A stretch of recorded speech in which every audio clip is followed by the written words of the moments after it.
Welcome back to another deep dive. Great to be here. So let's think about leadership. You know, what really makes a leader truly exceptional, especially somewhere complex?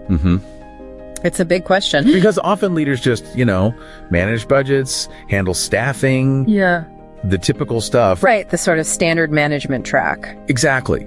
But our sources today, they offer a different angle. It challenges that view, actually. It does. We're focusing on organizational leadership, mostly using schools as the example. But these insights, they really work for, well, almost any complex system, don't they? Absolutely. Wherever you've got lots of moving parts. Yeah. So, okay, let's unpack this core idea. Right. A school isn't just, a building. It's not just classrooms and desks. That's far from it. It's described as a living, breathing organization. I like that framing, like an ecosystem. Yeah, exactly. You've got all these interconnected parts, shared goals, hopefully, its own unique culture. And everything's constantly influencing everything else. Right. So when you think about a school, who comes to mind besides, like, teachers and students? Well, there's quite a few, actually. Our sources point out how diverse it is. You've got, say, academic departments. Yep, and the admin staff, who are crucial. The PTA, definitely. Even the school bus drivers play a role. Everyone's part of that system. And each part has its own function, its own priorities, maybe. For sure. And that's where the leadership challenge comes in. It's not just managing the pieces separately. No, it's about understanding how they interact. Where are those potential friction points? Good term. Like, where do things get stuck? Maybe different goals clashing. Exactly. Miscommunication, resource conflicts. Like, maybe the science department wants new tech, but the admin team says, whoa, budget. That's a classic example, and a good leader needs to navigate that skillfully. Right. And what's really fascinating, what's kind of transformative here, is seeing the school as this whole system. This cohesive unit. Yeah, it completely reframes what the leader is actually doing. How so? Well, it's not just oversight then. It becomes more like strategic orchestration. Orchestration, I like that. Because the ultimate goal, remember, is ensuring every student's success. Okay. And that only really happens when the whole organization, all those parts, are working together smoothly. Harmoniously. Exactly. So the leader moves from being just a manager to maybe an architect, building an environment for success. An architect of the environment. Interesting. Okay, so here's where it gets, I think, really interesting for a lot of people. A huge part of this leadership role involves overseeing curriculum implementation. Yes. Critical. But, and this is important, our sources emphasize it's not about being the curriculum police. Yeah, definitely not. That doesn't work. No, it's about working with the teachers. Great. Collaborating. Right, to create something dynamic, something responsive. Yeah, a learning environment that actually meets the kids' diverse needs. Which varies so much. So the big question then is, how does a leader do that? How do you get involved in curriculum without just, micromanaging? That's a great question. It's a fine balance. And our sources offer 4 really key insights into what this active role looks like. Okay, let's hear them. First, the leader really needs to be an instructional leader.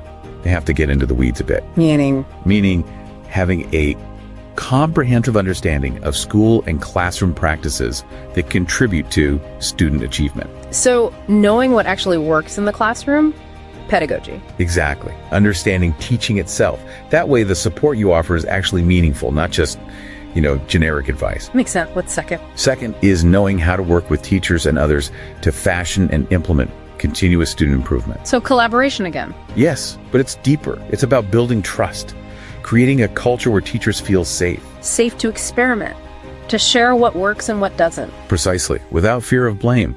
That kind of collaborative spirit is vital. Third, leaders have to provide the necessary support for staff. Resources, tools. Yeah, making sure they can actually carry out sound curriculum and instruction. That often means removing barriers. Cutting through red tape sometimes. Could be. Or ensuring they have the right training, the right materials, whatever they need to excel. Got it. And the last one. And finally, number 4 is this delicate balance, empowering autonomy.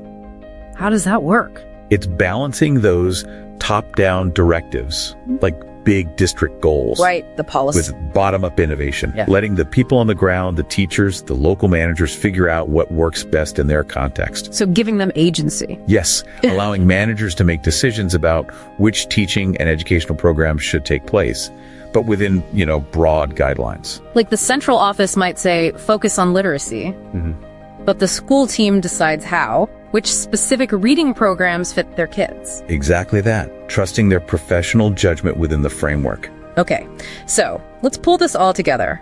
What does this mean for you, our listener, whether you're leading a school, a team, or, well, anything? Yeah, what's the takeaway?